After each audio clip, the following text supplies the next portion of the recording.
Hello, I'm Severin Suzuki speaking for ECHO, the Environmental Children's Organization. We're a group of 12 and 13-year-olds trying to make a difference. Vanessa Seti, Morgan Geisler, Michelle Quigg, and me. We've raised all the money to come here ourselves, to come 5,000 miles to tell you adults you must change your ways. Coming up here today, I have no hidden agenda. I am fighting for my future. Losing my future is not like losing an election or a few points on the stock market. I am here to speak for all generations to come. I am here to speak on behalf of the starving children around the world whose cries go unheard. I am here to speak for the countless animals dying across this planet because they have nowhere left to go. I am afraid to go out in the sun now because of the holes in our ozone. I am afraid to breathe the air because I don't know what chemicals are in it. I used to go fishing in Vancouver, my home, with my dad, until just a few years ago we found the fish full of cancers. And now we hear of animals and plants going extinct every day, vanishing forever. In my life, I have dreamt of seeing the great herds of wild animals, jungles and rainforests full of birds and butterflies. But now I wonder if they will even exist for my children to see. Did you have to worry of these things when you were my age? All this is happening before our eyes, and yet we act as if we have all the time we want and all the solutions. I'm only a child, and I don't have all the solutions. But I want you to realize, neither do you. You don't know how to fix the holes in our ozone layer. You don't know how to bring the salmon back up in a dead stream. You don't know how to bring back an animal now extinct. And you can't bring back the forest that once grew where there is now a desert. If you don't know how to fix it, please stop breaking it. Here, you may be delegates of your government, business people, organizers, reporters, or politicians, but really, your mothers and fathers, sisters and brothers, aunts and uncles, and all of you are someone's child. I'm only a child, yet I know we are all part of a family, 5 billion strong. In fact, 30 million species strong. And borders and governments will never change that.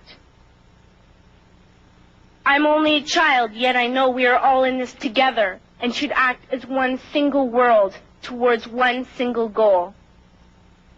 In my anger, I am not blind, and in my fear, I am not afraid of telling the world how I feel.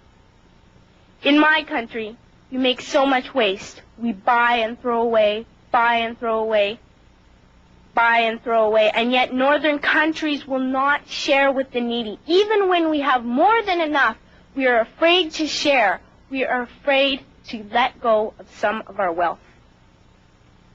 In Canada, we live the privileged life, with plenty of food, water, and shelter.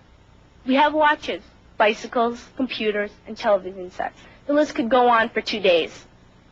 2 days ago, here in Brazil, we were shocked when we spent time with some children living on the streets. This is what one child told us. I wish I was rich. And if I were, I would give all the street children food, clothes, medicines, shelter, and love and affection. If a child on the streets who has nothing is willing to share, why are we who have everything still so greedy? I can't stop thinking that these are children my own age, that it makes a tremendous difference where you are born. That I could be one of those children living in the favelas of Rio. I could be a child starving in Somalia, or a victim of war in the Middle East, or a beggar in India. I am only a child, yet I know if all the money spent on war was spent on finding environmental answers, ending poverty, and finding treaties, what a wonderful place this earth would be. At school, even in kindergarten, you teach us how to behave in the world. You teach us not to fight with others, to work things out, to respect others, to clean up our mess, not to hurt other creatures, to share, not be greedy. Then why do you go out and do the things you tell us not to do? Do not forget why you are attending these conferences, who you're doing this for. We are your own children. You are deciding what kind of a world we are growing up in. Parents should be able to comfort their children by saying, everything's going to be all right. It's not the end of the world, and we're doing the best we can. But I don't think you can say that to us anymore. Are we even on your list of priorities?